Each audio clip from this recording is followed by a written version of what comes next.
Welcome to this week's Longhorn Minute. I'm Cedric of the Austin American-Statesman, and I'm joined this week by remote by our columnist Kirk Bohls, who is in New York City. Kirk, you taking a bite out of the Big Apple this week? No, I'm biting, baby. I'm biting. You know, we're looking for other entertainment here because Broadway's dark, and my wife and I went to this bodies exhibit. It's an exhibit over at South Street Seaport where they show real bodies, you know, dead obviously, but real bodies with their muscles and tissues and organs, and man, one guy was even split in half. I'm telling you, it's fascinating. And you know that the tongue has 16 muscles in it? Let's get back on point, man. I know you're in New York, but let's talk about football. Speaking of tongues, I guess Mike Leach has got him in some trouble this week, making some bad comments about the officiating after the 59-43 loss to Texas. What are you hearing about that? Off base, because I thought that was a well-officiated game, and really said I think he was still frustrated from last year, don't you?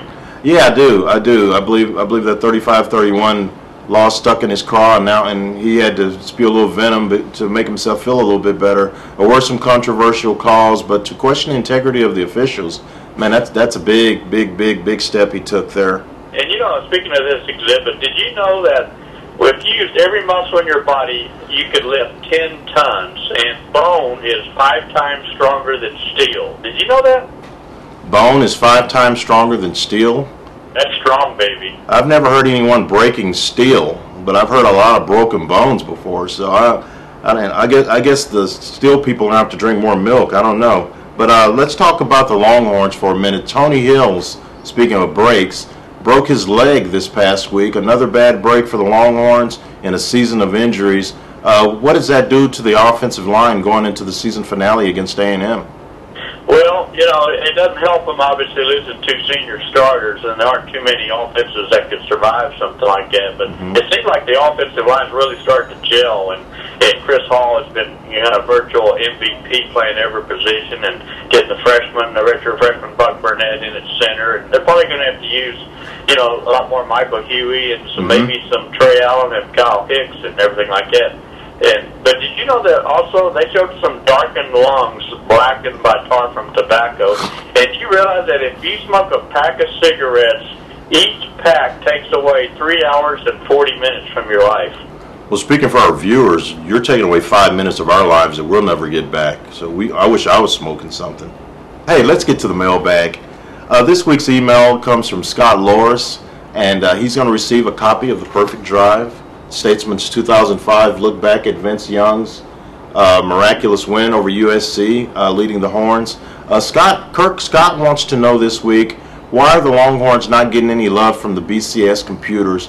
They're 13th this week at 9-2, and they are 1 spot behind 3-loss Florida. Where's the computer love? Well, I think a lot of it probably is reflected in the week non-conference scheduling.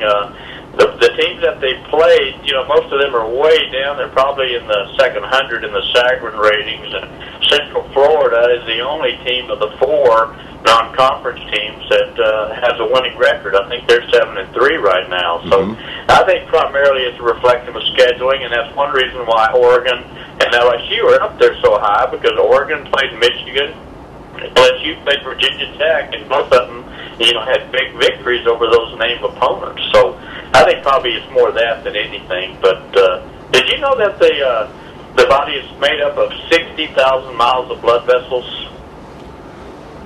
Thank you for joining us on the Longhorn Minute. And why don't you drive 60,000 miles north, and we'll see you on Thanksgiving weekend. But thanks for joining us, and we'll see you next week. Cue the music.